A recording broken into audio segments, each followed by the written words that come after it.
I dalje putujemo. Postoje neke teme koje kao da su rođene za ovu emisiju. Od naslova pa nadalje. Tako je i s Opatijskom izložbom Pun kufer svega u Hrvatskom muzeju turizma. Pa iako u podnaslovu stoji kako je riječ o izložbi osobnog putničkog inventara kao odrazu društvenih promjena, tema nas je privukla i zbog toga što se kod putovanja ne radi samo o društvenim, već i o osobnim promjenama.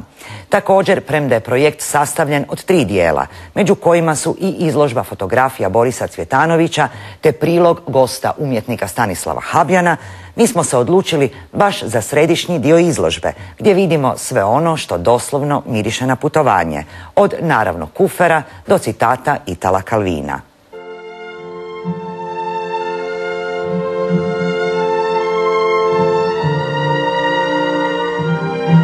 Ima li primjerenijeg naziva izložbe Pun kufer svega u zemlji u kojoj je većini stanovnika uistinu pun kufer? U takvoj situaciji možda će i pomisao na putovanja te trošenje izazvati revolt, no Opatijskoj izložbi stvarno je teško odoljeti. Možda treba razmišljati pozitivno.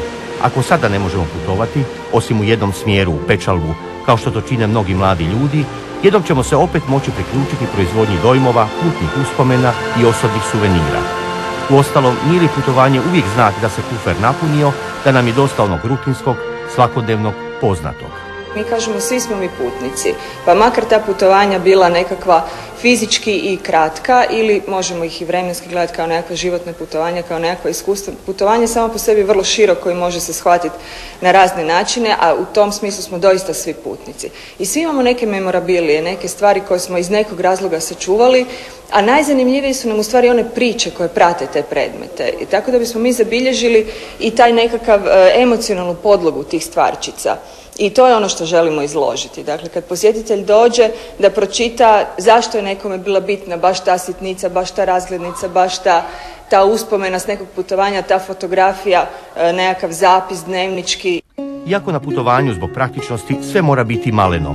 Male bočice, male četke, male tube, mala glačala, čak i mali šivači strojevi ako se nešto raspara ili pukne uslijed gastronomskog obilja. Putovanje je potraga za još nedoživljenom veličinom. Velikim ushićenjem, velikim otkrićima ili velikim ljubavima.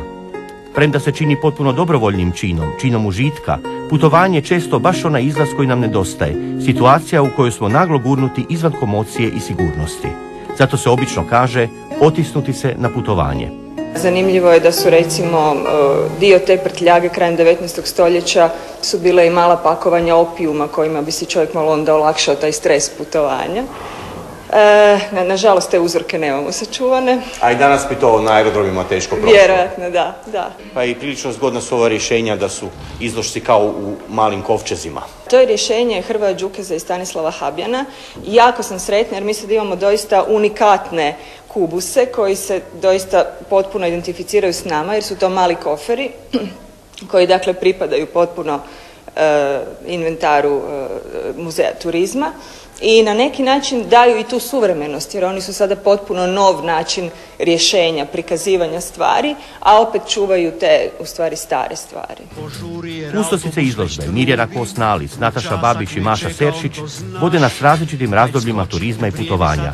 Od vremena kada su te akcije pripadale povlaštenima do vremena kada je svatko imao svoj kufer. U današnjem trenutku, u kojem neoliberalna zapovjed briše pojam odmaranja i dokolice, nadrealno zvuči nekadašnji poziv radnicima, trudbenicima da se odmaraju i odlaze na more. Od trenutaka kad je jedan magazin savjetovao ljudima da je rekvizit za plažu koji ćeš ponijeti djetetu dobro oblanjana daska, pa do recimo luft madraca kojeg danas nosimo. To su recimo stvari kako možemo gledati i kako se društvo mijenjalo i kako je naš odnos prema tim rekvizitima, šta nam treba, šta je trendi, šta nam je korisno i u koji sloj sebe svrstavamo kroz to šta koristimo, kamo idemo, s kim se družimo, kako nas to sve skupa određuje. Kufer je vrlo osobna stvar. Nitko ga ne otvara ni ne pokazuje rado, jer u njegovim su kutovima i želje koje se jedva sebi usuđujemo reći. Zato eventualni poziv graničnog policajca da otvorimo kufer izaziva pornografski sram. Ne mislim pritom na švercanje krzna, gomile odjeće ili tko zna čega, nego na radnjivost onoga kako sebe vidimo u trenutku kada nas nešto pritisne da se otisnemo. A taj naš mali, prisilni portret nalazi se upravo u kuferu. Ta jedna osobna priča koju smo donijeli bračnog para Bobinac koji danas imaju 90 godina i koji su sa svojom obitelji proputovali cijelu Europu, ali na onaj pionirsko-kamperski način. Tako da su oni u stvari sami uredili svoj kombi i onda kampirali na divljaka, rekli bismo. Nisu to bili tada sređeni kampovi, nego su sami određivali gdje će stati, gdje će prespavati. Sve svoje sa sobom su nosili, dakle taj njihov pun kufer je bio baš pravo svjedočanstvo tog vremena. Ipak, kufer koji je pun i strpljenje koje je pri kraju nisu i zadnja faza. U zadnjoj fazi odbacit ćemo i kufer sam, te ga zamijeniti pinklecom na ramenu. Ta vreća najmanjih ostataka znači da smo definitivno kupili kartu u jednom smjeru. Ne samo fizičkom, nego i mentalnom. I da zbilja putujemo daleko, najdalje moguće.